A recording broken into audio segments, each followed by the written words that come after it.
Gabrielle Sherman has a book coming out about Roger Ailes, who is the head of Fox News. He's been the head of Fox News ever since their creation.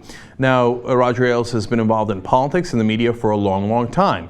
So there are a lot of accusations in this book, and it is, don't get me wrong, well documented. They talked to 614 different people about this book, and boy, did they have a lot of charges. So Fox News immediately says, wait a minute, everything is in this book is false.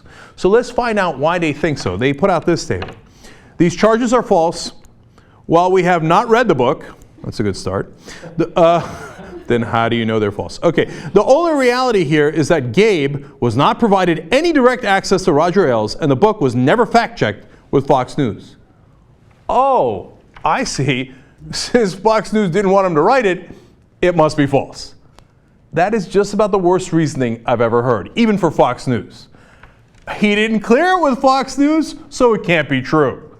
I would argue the opposite, right? Now, when you ask Gabrielle Sherman about it, he says, during 2.5 years of reporting, I made a dozen requests, both in writing and in person, to speak with Roger Ailes about every aspect of my book, The Loudest Voice in the Room. And of course, he didn't want to speak to him because he knew that he was actually talking to all those different sources who were telling him the reality of what's happening at Fox News. Knowing that this book was coming out, Fox News was in such a panic that they basically commissioned someone else to write another biography of Roger Ailes, except this one, shockingly enough, had access to Roger Ailes and was glowing. Said Roger Ailes was a brilliant man who never did anything wrong. Wow. You see, that's what access gets you. I can't believe a good reporter wouldn't want access like that. So, what's in the book? Well, a lot of allegations, and of course, they say Roger Ailes was loud and often yelled at people that worked under him. I wouldn't really call that a revelation. That's a small part of it. But they actually had some really juicy stuff, which I'm going to get to in a second. One more quote from Gabrielle Sherman as to how much went into this book. He said, a team of 2 fact-checkers spent more than 2,000 hours vetting the manuscript before publication. Roger Ailes declined every request to discuss the reporting with me.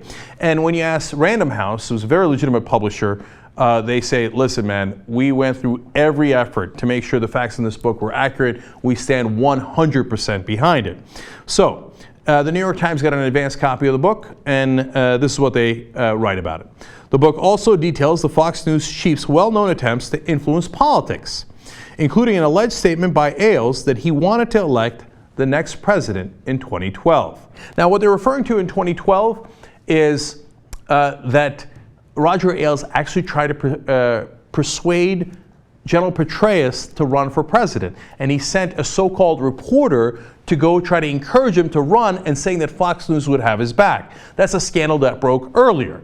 So it's not just that he leans in favor of the Republicans. He literally tried to pick the guy that would be president. Okay, so that's a level of detail as to how much Roger Ailes wanted to handpick the president in 2012. Obviously, that didn't work, and Petraeus never got into the race, and President Obama won re-election. Now, we get into some serious allegations. Sherman also documents an allegation that Ailes used an anti-Semitic slur towards an employee in 1995, something both Ailes and the employee, current Discovery CEO David Zaslav, deny. So this is interesting. Now, that's back from the 1980s when they worked at CNBC.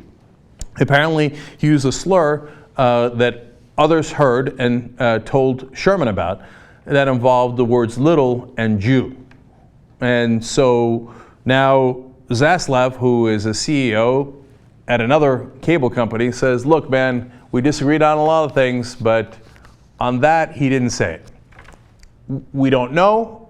There are a lot of people who say he did say it. Now, understand, everybody in television is scared to death of Roger Ailes and the retribution him and his PR team do to anyone who disagrees with them.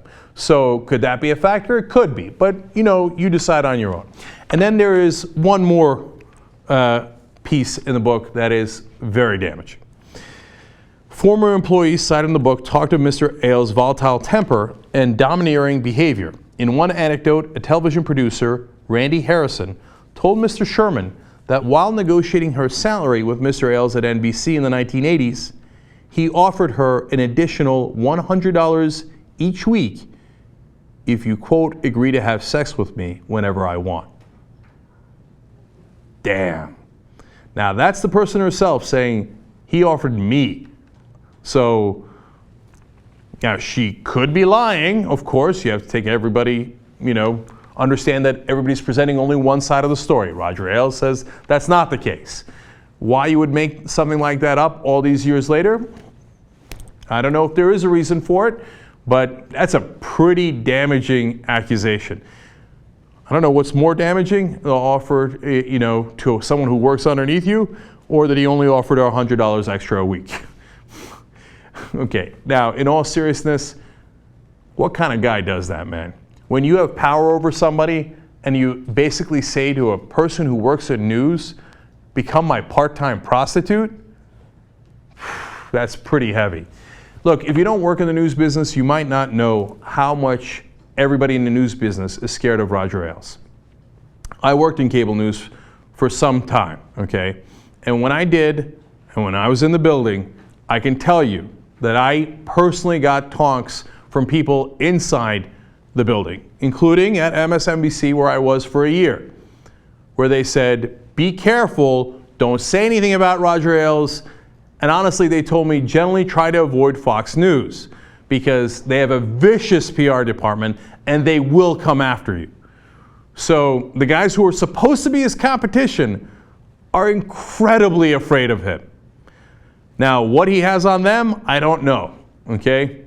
But that's why the book by Gabrielle Sherman is unique, because most of the people in the industry are afraid.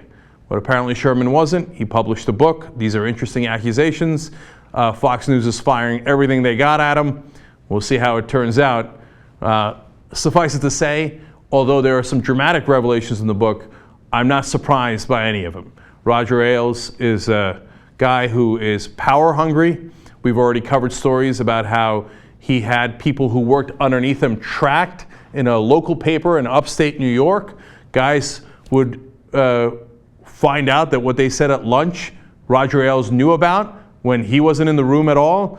One day, one of the guys who was driving around noticed that Fox News security was following him around in upstate New York. And he pulled the guy over. He said, I know you. You're Fox News security. What are you doing here? And he said, Roger had me following you. Interesting stuff, man. So I hope more of this stuff comes out. And when you pull back the curtain at Fox News, it gets even uglier than what's on air.